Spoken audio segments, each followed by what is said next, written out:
Welcome to the Urban Herald. Today, we're really digging into something profound. We've got a huge stack of research here, all focused on a topic that connects pretty much everyone: how we, as humans, honor our dead. It really is universal, isn't it? The ultimate shared experience. Every single culture, you look anywhere, any time period, they've developed some structured way to grapple with loss.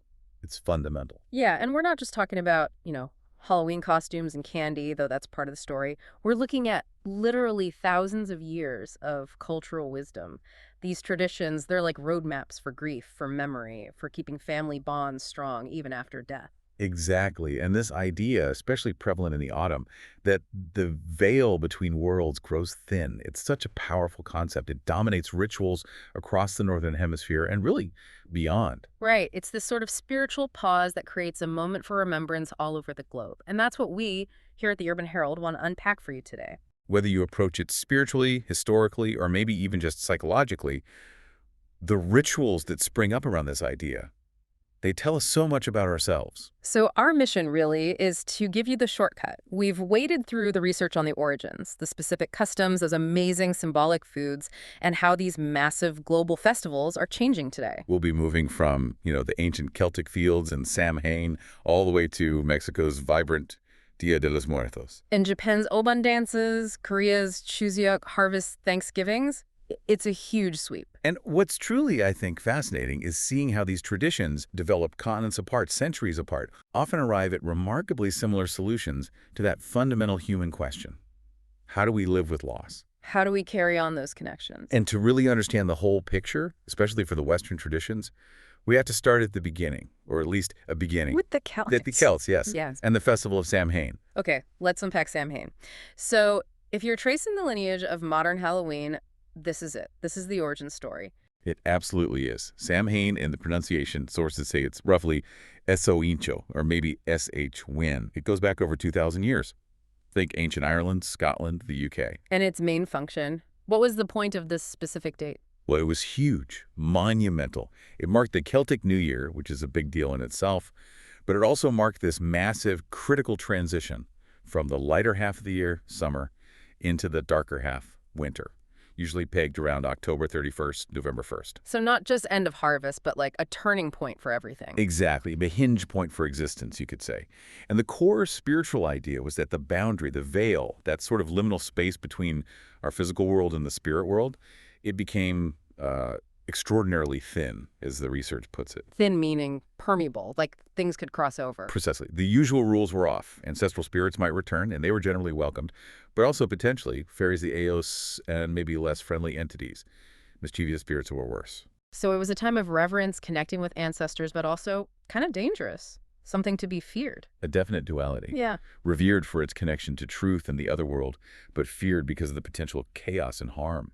And that fear, that reverence, it demanded specific actions, rituals, big ones. Like the bonfires, you mentioned those were central. Absolutely central. And these weren't, small backyard fires. They could massive communal bonfires, often lit by druids, the Celtic priests, on really sacred high places like the Hill of Ward at Clotca in County Meath, Ireland.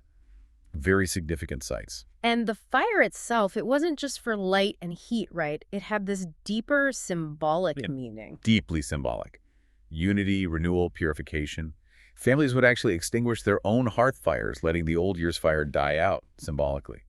Then they'd relight them using flames carried directly from that huge sacred community bonfire. Wow, so every single home was connected back to that central sacred flame. It linked everyone, the home, the community, the sacred site, the spiritual core.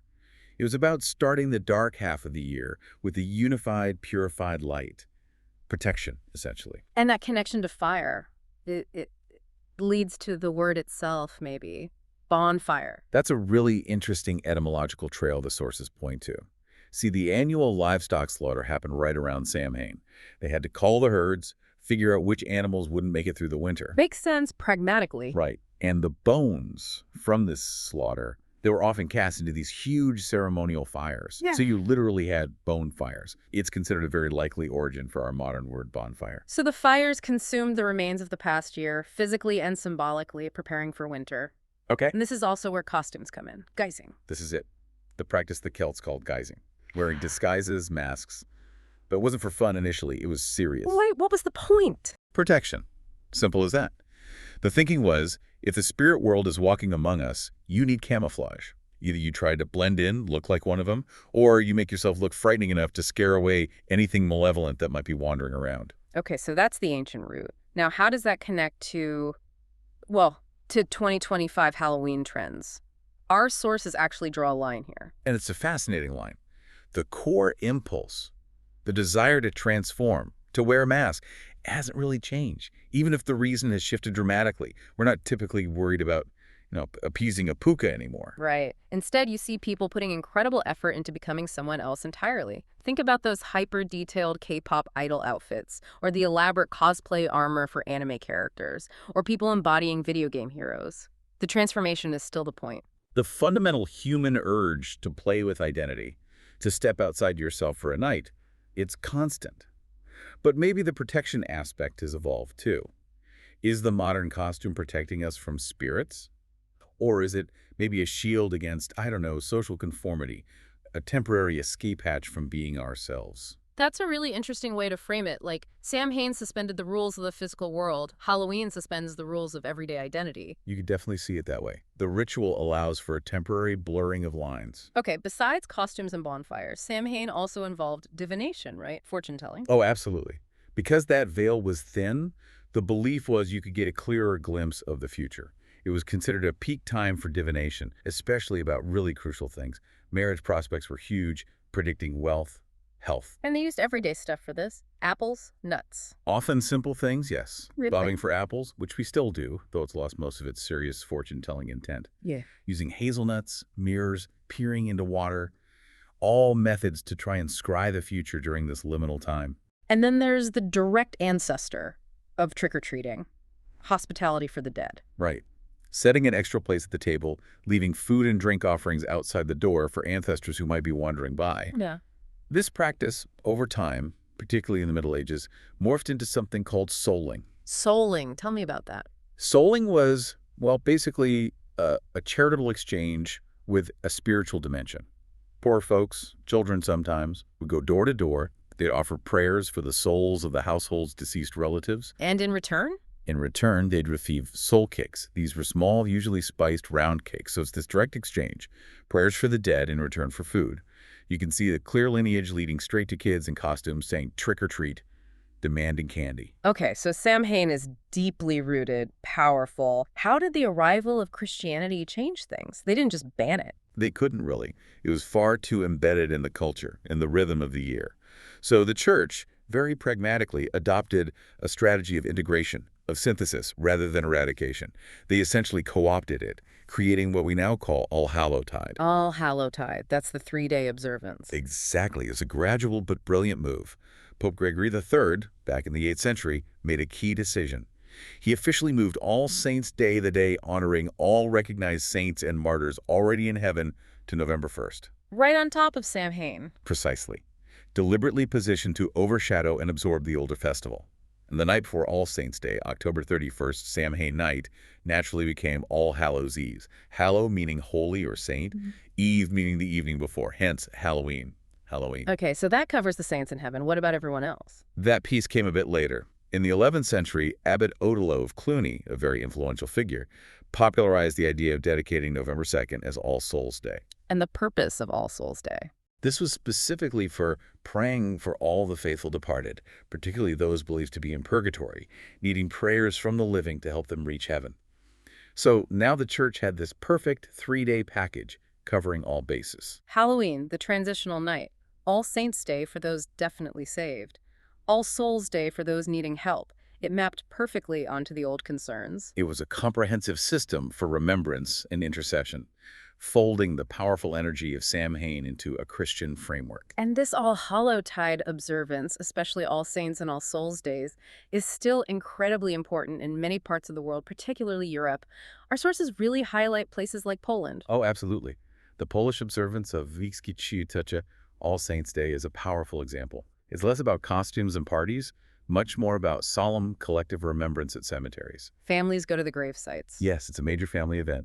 They undertake meticulous grave cleaning, lay wreaths, flowers, and most strikingly, they light candles.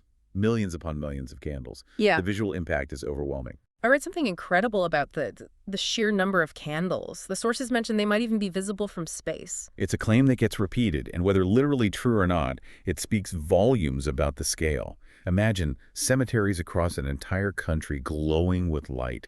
It's this massive collective act of memory made visible, a public declaration of connection to those who've passed. It really forces you to think about the power of that collective light. What does it signify? Faith, remembrance, defiance against forgetting. And there's a historical layer, too, particularly in Poland.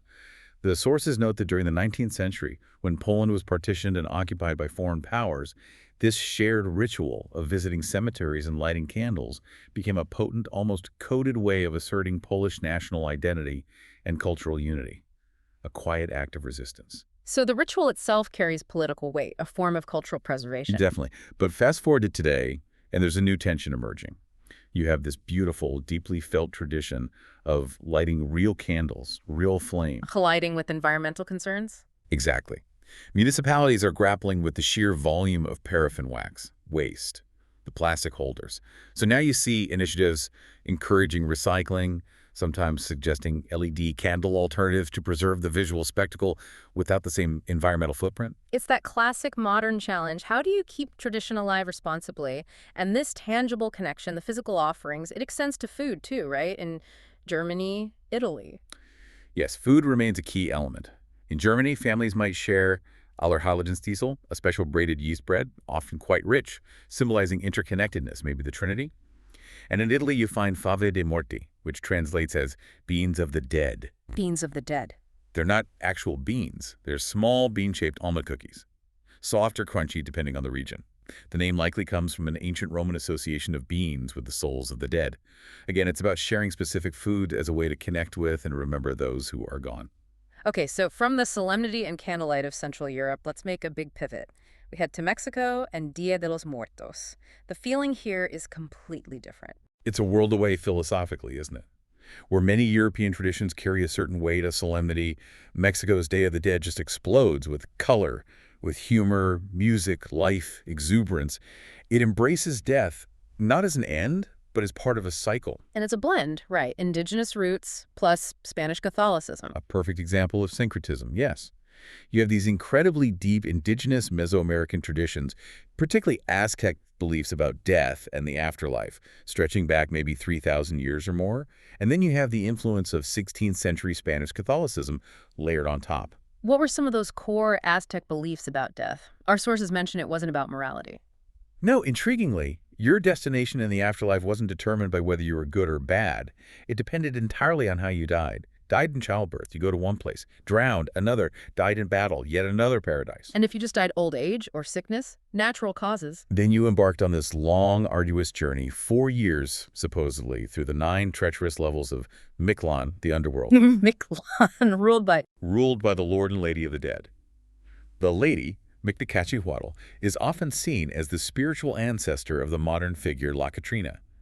Understanding that journey through Mictlan is key to understanding why the living offer sustenance and guidance during Dia de los Muertos. And the Spanish influence mainly shifted the timing.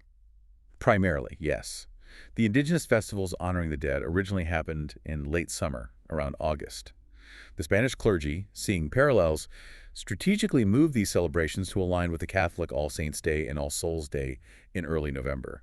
Solidify the dates we know today. And the absolute heart of the celebration is the ofrenda. The ofrenda, yes.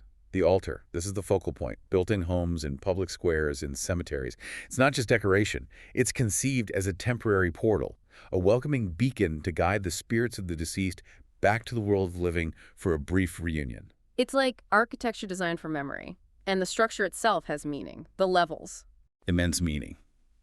Traditionally, an ofrenda might have 7 or 9 levels. This directly reflects those 9 levels of the Aztec underworld, Mictlan. Each tier represents a stage the spirit had to pass through. Simpler altars, maybe 2 or 3 tiers, are common now, especially in cities, often symbolizing heaven, earth, and the underworld, or perhaps purgatory. So it's a literal map of the cosmos built in your living room. Let's break down the essential items you'd find on one, what absolutely has to be there. Okay, first, photographs of the deceased, usually placed on the top tier. This is crucial. It identifies who the altar is for, who is being welcomed back. Makes sense. Identification. Then the flowers.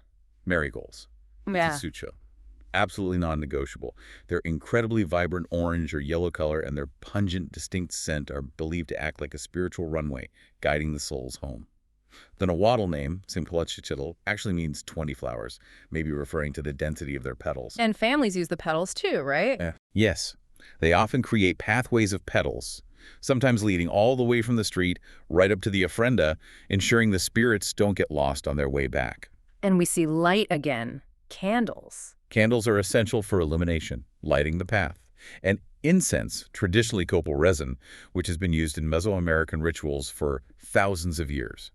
The smoke is believed to purify the space and carry prayers upward. Then comes the feast, the offerings for the returning spirits. This is the heart of the hospitality.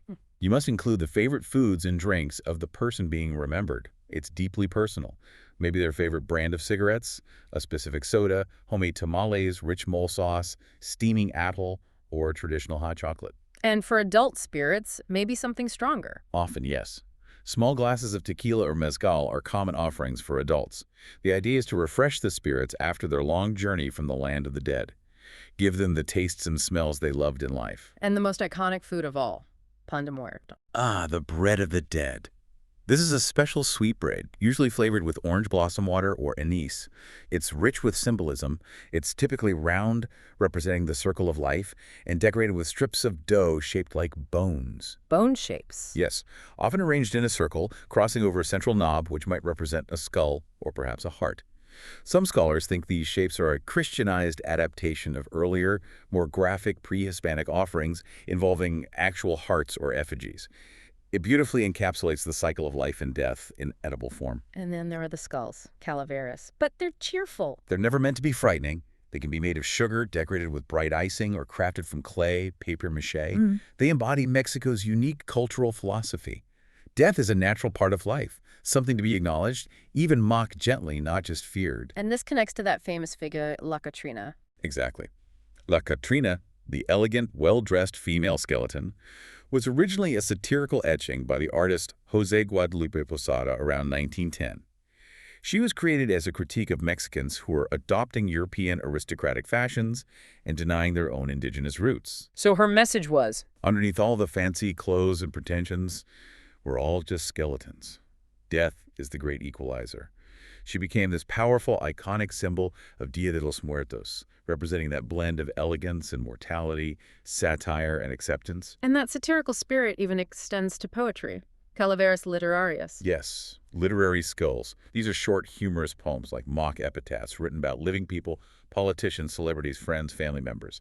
They poke fun at their habits or vanities, using the theme of death in this very lighthearted, ironic way. It really underscores that cultural attitude. Laugh at death, don't just fear it. The timing is also specific, depending on who is being remembered. Right.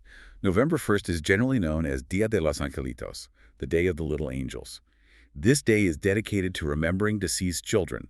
The ofrendas for them might include toys, candies, miniature items, and often white flowers. And November 2nd? That's Dia de los Difuntos, or Dia de los Muertos proper, focused on the deceased adults.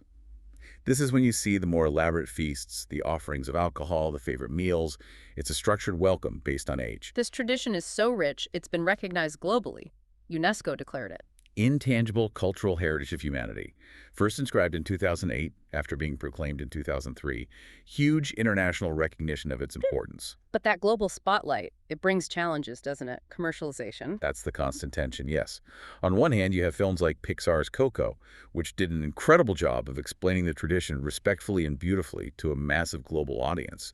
That's hugely positive for awareness and understanding, especially for diaspora communities, keeping the tradition alive far from Mexico. But the downside. The downside is when the aesthetics, the colorful face paint, the flower crowns become detached from the meaning.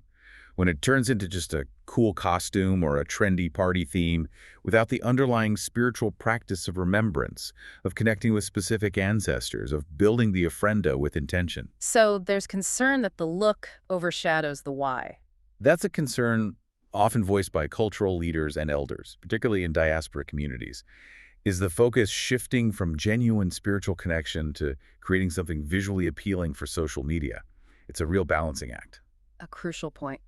Okay, let's shift our focus eastward now. We're heading to Asia to explore traditions like Obon in Japan. Obon is one of Japan's most significant holidays, often called the Festival of Lanterns or the Festival of the Dead.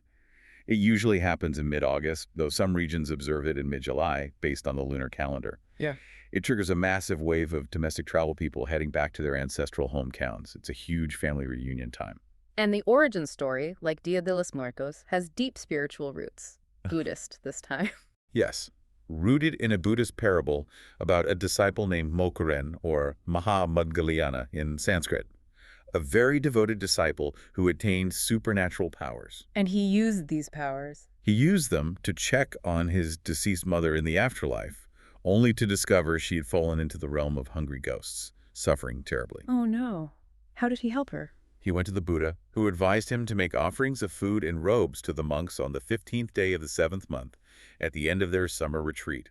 Mokuren did this, and through the merit generated by his offerings, his mother was liberated. And his reaction. He was overcome with joy and relief, and he began to dance spontaneously. That dance of gratitude and joy is considered the origin of the Bonodori, the communal folk dances that are central to Obon celebrations today. So Obon, like Dia de los Muertos, is about welcoming the spirits home for a visit. Exactly. It's a reunion. The core rituals are very structured around this welcome, hosting, and then respectfully sending the spirits off again. What does the preparation involve? Families return home. They perform hakamari, which is the cleaning of the family grave sites. Very important. They also clean and prepare the butsudan, the small Buddhist altar found in many Japanese homes where ancestor tablets are kept. And how are the spirits guided home? With light. Again, mukebi, meaning welcome fires, are small fires lit outside homes. Also, chochin, large paper lanterns, are hung to illuminate the way. And I read about these fascinating little vegetable figures. Shoriyuma. Ah, yes, the spirit horses and cows. These are wonderful. Families make small figures using a cucumber and an eggplant, with chopsticks or sticks for legs. A cucumber horse and an eggplant cow. Why those specifically? The symbolism is lovely. The cucumber represents a swift horse meant to bring the ancestral spirits home quickly from the spirit world. The eggplant represents a slower, sturdier cow, for their departure symbolizing a wish for them to return slowly, lingering a little longer if they wish, and traveling back comfortably. It's very gentle and thoughtful. That's incredibly poignant. And the peak of the celebration is the Bonodori. The Bon dance, yes. This is the joyful part. People gather, often in temple grounds or parks, wearing light summer kimono called yukata. They dance in circles around a raised wooden platform called a yagura, where musicians often play taiko drums and traditional music. And the dance itself has a purpose beyond just fun. The belief is that the rhythmic dancing and the powerful sound of the drums energize both the living participants and the visiting spirits. It's a way to entertain the ancestors and share joy with them during their brief return.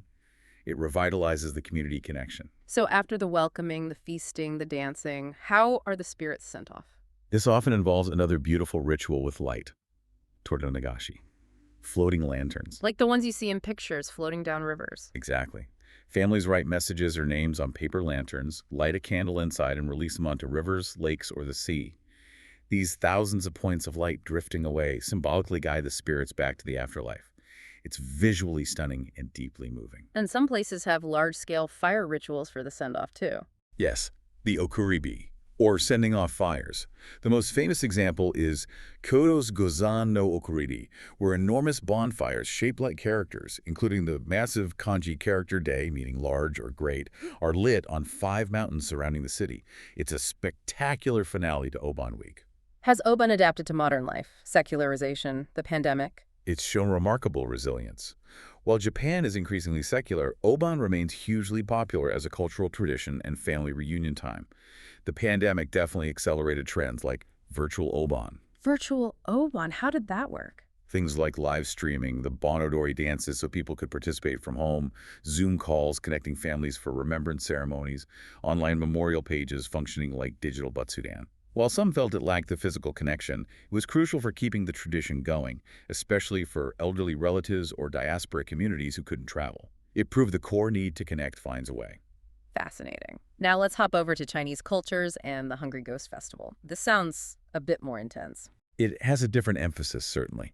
It's observed during the entire 7th lunar month, usually falling in August, with the 15th day being the peak known as Ghost Day.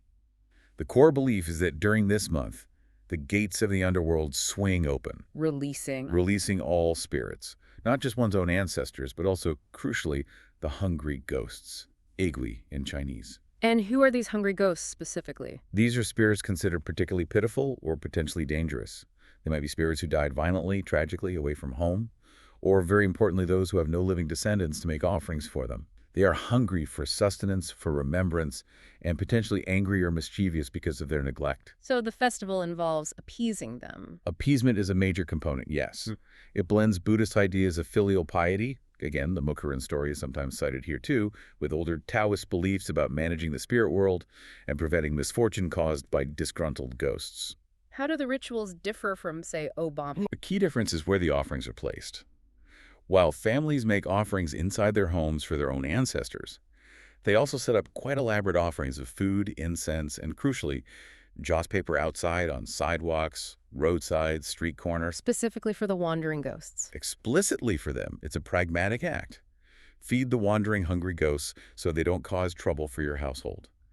The offerings might include symbolic foods like lettuce for prosperity or long noodles for longevity, hoping the ghosts bestow these blessings. And the joss paper burning, that looks dramatic. It really is. People burn stacks of ghost money or hell money, special joss paper currency. But they also burn incredibly elaborate paper replicas of material goods, houses, cars, servants, designer clothes, the latest smartphones. Wait, paper iPhones? Absolutely. I, The idea is that burning these items transmits them to the spirit world, providing the deceased, both ancestors and hungry ghosts, with material comfort in the afterlife. The smoke is the delivery mechanism, and observers are usually warned not to step on or disturb the offerings or the burning ashes out of respect. And there's entertainment involved, too. Yes, another fascinating aspect. Temporary stages are often set up for performances of traditional Chinese opera or musical shows, called gatai in some regions.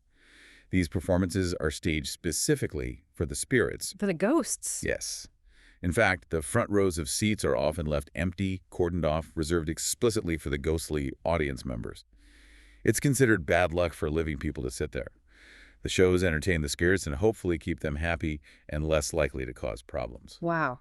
Okay, one more major East Asian tradition, Korea's Chuseok.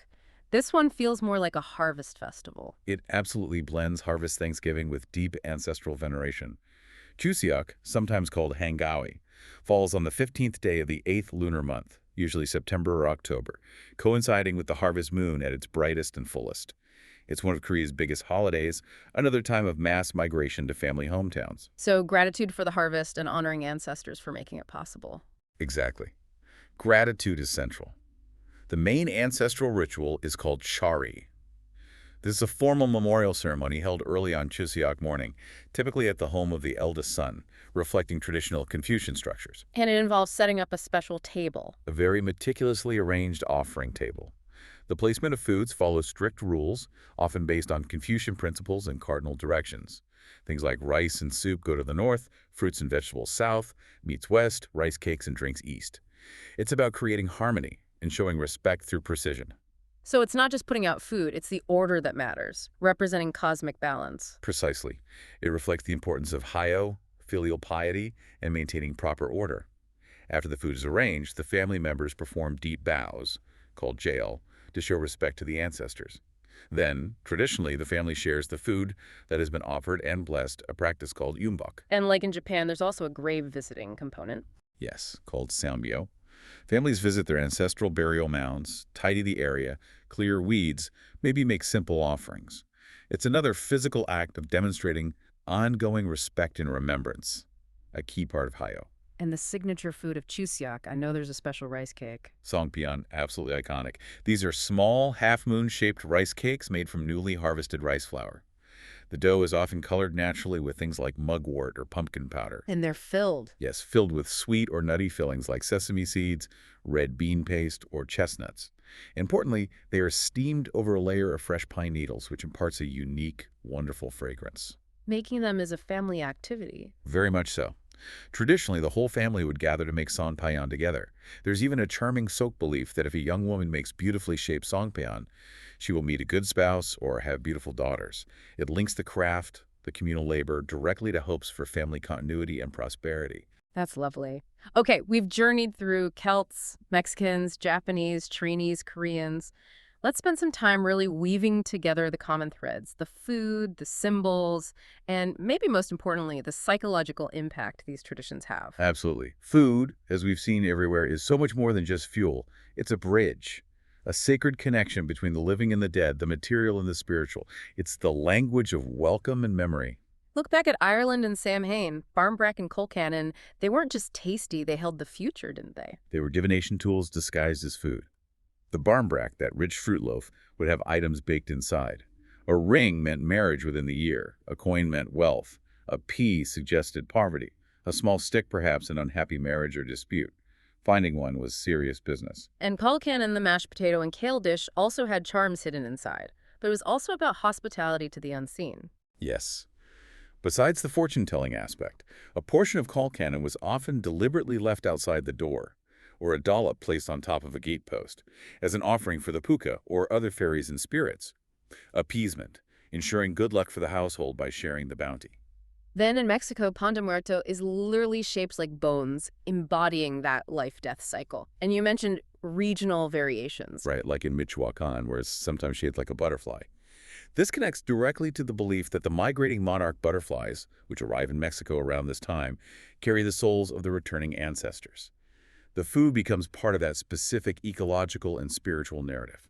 That adds such a beautiful layer. And in Asia, the offerings reflect harvest and sometimes religious observance too. Definitely. Obon offerings in Japan are often vegetarian, shujin rishi, reflecting Buddhist principles. Sweet rice cakes like ohagi or bokamoki are common on the butsudan. For Chuseok in Korea, the songpyeon must use the new harvest rice. It's the ultimate symbol of gratitude for the earth's bounty, shared first with the ancestors. So across the board, food is memory, offering, connection. What about other universal symbols? Light seems inescapable. It's everywhere, isn't it? And profoundly ancient. The huge Samhain bonfires pushing back the darkness, those millions of candles in Polish cemeteries creating seas of light, the delicate floating lanterns of Obon guiding spirits, the candles illuminating the path to the ofrenda. Light consistently symbolizes consciousness, spirit, guidance, protection from darkness, and a beacon for souls navigating between worlds. And the other big one, color. We talked about the contrast with traditional Western mourning attire, which is often black, somber. But these global traditions often lean into vibrancy. It feels like a philosophical choice. Think of the explosion of orange marigolds, the rainbow colors of the papal picado banners fluttering over ofrendas in Mexico. Think of the bright patterned yukata worn for the joyful Bon Odori dances. Even the warm, dense glow of candles in Poland creates a feeling of life, not just sorrow. So the color itself is a statement. I think so. It's a visual affirmation that death doesn't extinguish life's vitality. Celebrating the dead with color acknowledges that they were vibrant beings, and that life, in its full spectrum, continues. It's almost an act of defiance against the grayness of grief. Which leads us right into the psychological side of things. This feels really crucial. Why do these traditions matter now? What do they offer us? This, for me, is where these ancient practices reveal their deep, almost therapeutic wisdom. And it's something modern psychology is, in some ways, only now catching up to. How so? How do they compare to typical modern Western approaches to grief? Well, a lot of modern Western culture tends towards what some call death avoidance. Grief is often treated like an illness to be cured, something to get over within a socially acceptable time frame. Extended mourning can be seen as unhealthy, pathological even. It often leaves the bereaved feeling quite isolated. Whereas these traditions, They normalize grief. They make it cyclical, expected, communal. They literally schedule time for it every single year. This provides a predictable, structured container to actively engage with loss, rather than trying to suppress it or pretend it didn't happen. and they promote a different kind of relationship with the deceased, not just cutting ties. Exactly. They powerfully affirm what psychologists now call continuing bonds. The older model of grief therapy often emphasized detachment or resolution, basically say you had to sever the emotional tie to be healthy. But continuing bonds suggest. It suggests that the relationship doesn't end, it transforms. The deceased remain a part of the family, a part of the community, an internal presence that continues to shape and influence the living through memory, stories, and these very rituals. Building an ofrenda, performing shar. These acts maintain and nourish that bond. And doing it communally reduces isolation. Hugely. Grief becomes a shared experience, not a private burden. The rituals provide a language, a set of actions, a shared space for processing loss together. This communal support is incredibly protective for mental health. So you're saying mental health professionals are actually looking at these ancient rituals, building an altar, visiting a grave with intention as potentially therapeutic. Increasingly, yes. They might suggest clients explore these ideas, adapt them personally. Maybe create a small memory box, light a candle on an anniversary, cook a favorite meal. It's a shift from seeing these practices as quaint or primitive to recognizing their profound psychological sophistication in helping us live with loss in a healthy, integrated way. Ancient wisdom meeting modern need. Okay, let's pivot one last time to how these traditions are navigating the pressures of the 21st century. Starting with Halloween in America, its journey has been quite something. Oh, it's a classic story of adaptation and, well, commercial explosion. The seeds were planted by 19th century immigrants, mainly Irish and Scottish. They brought traditions like guising and carving lanterns. But not pumpkins initially. No, back in Ireland and Scotland, they used turnips, sometimes potatoes or rutabagas, much harder to carve. The switch to the larger, softer, native North American pumpkin happened here. It was just easier and more available. And the jack-o'-lantern story itself comes from. An old Irish folktale about a character called Stingy Jack, a trickster who supposedly fooled the devil multiple times, but was ultimately barred from both heaven and hell. He was condemned to wander the earth forever, with only a burning coal inside a hollowed-out turnip to light his way. Jack of the Lantern. Okay, so the roots are there. But modern trick-or-treating, the massive scale of it that's more recent. Much more recent. It really took off post-World War II. Several factors converged. The rise of suburbs created safe, easily walkable neighborhoods, perfect for kids going door to door. And crucially, sugar rationing ended in 1947. Ah, the candy connection. Exactly. Suddenly, mass production of candy was feasible and affordable again. Companies saw the potential. Trick-or-treating became this efficient, commercially driven ritual. And now Halloween is huge business. Second only to Christmas in terms of commercial spending in the U.S. The sources project over $12 billion for 2024. Billions on candy, billions on costumes for adults, kids, even pets. It's heavily focused on consumption and secular partying now. And this Americanized commercial version has spread globally. Through the sheer power of American media, movies, TV shows, social media, you see it everywhere. In Asia, for example, while traditions like Obon or Chuseok remain deeply sacred and family-oriented, big cities like Tokyo, particularly Shibuya, or Seoul's Itaewon district, have embraced Halloween as a massive, purely secular costume party. It exists alongside, but separate from, the traditional observances. And even in Europe, the American Halloween aesthetic sometimes competes with All Saints' Day traditions. It does. You might see Halloween decorations appearing alongside the traditional chrysanthemums and candles. It's a cultural blending, sometimes a tension. But perhaps the biggest modern force is digital technology, social media's impact. It's a total double-edged sword. On the positive side, platforms like Instagram and TikTok are incredible visual tools. People share stunning photos and videos of their ofrendas, their Bon Odori participation, their Shuri preparations. For younger generations, especially in the diaspora, this can be a powerful way to learn about and connect with their heritage visually. But the performance aspect you mentioned earlier, the pressure. That's the other edge, the performativity trap. Does the need to create a beautiful, shareable, Instagram-worthy ritual overshadow the quiet, personal, spiritual act of remembrance itself? Is the focus on external validation rather than internal connection? That's the risk. And streaming media plays a role too, shaping perceptions. Absolutely. Coco was a watershed moment for global understanding of Dia de los Muertos. Shows like Netflix's Wednesday also incorporated elements. Korean dramas often depict Shari ceremonies, introducing them to international audiences. This is great for cross-cultural awareness, but it can also create a gap. Younger people might base their understanding on these sometimes simplified or dramatized media portrayals, which might differ from how their own family practices the tradition, leading to potential misunderstandings or generational friction. Well, in the movie, they did it this way. Right. Yet, as we saw with Obon, technology also offered solutions during the pandemic, virtual adaptations. That was a powerful demonstration of resilience. Zooming into family gatherings, live streaming ceremonies, creating digital memorial walls that acted like virtual ofrendas or batsudan. It proved the fundamental human drive to connect across distance. Even the ultimate distance of death is incredibly strong. It will leverage whatever tools are available. The need for connection finds a way. Okay, let's bring this all together. After this deep dive across cultures and centuries, What's the core takeaway for you? For me, it's the underlying unity. Despite the incredible diversity and expression, the solemnity here, the exuberance there, all these traditions are wrestling with the same fundamental human realities.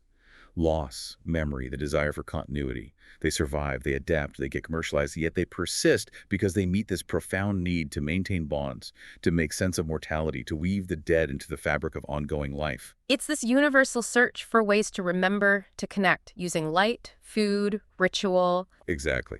Whether it's sharing soul cakes by a Samhain fire, building an elaborate ofrenda, dancing under Obon lanterns, or bowing before a chari table, humanity is engaged in this incredibly sophisticated ongoing project. How to live meaningfully alongside loss. And the big challenge now is that balance we talked about, keeping the core meaning alive while adapting to modern pressures, finding that line between authenticity and evolution. It shows that memory isn't static. It's a living thing. These traditions are living things, constantly being renegotiated. And we come back to that psychological insight that maybe these ancient ways of integrating death and grief cyclically, communally, are actually healthier than some of our modern tendencies towards avoidance and isolation. I really believe that's a key lesson. They teach us that relationships don't have to end with death. They transform. They become part of our inner landscape, part of our continuing story. So that brings us to our final thought, a question for you, our listeners. We've explored these incredibly rich, psychologically sophisticated traditions from around the world, reflecting on them the joyful defiance of Dia de los Muertos, the communal dance of Obon, the structured respect of Shari, the ancient hearth pending of Samhain, which approach, regardless of your own heritage, resonates most deeply with you, which offers a way to live with the reality of loss that feels integrated. And how might you perhaps borrow or adapt some of its principles for your own life? That's your assignment, if you like, something to explore further. We hope this deep dive has given you plenty to think about. Thank you so much for joining us here at the Urban Herald. We look forward to digging into more research with you next time.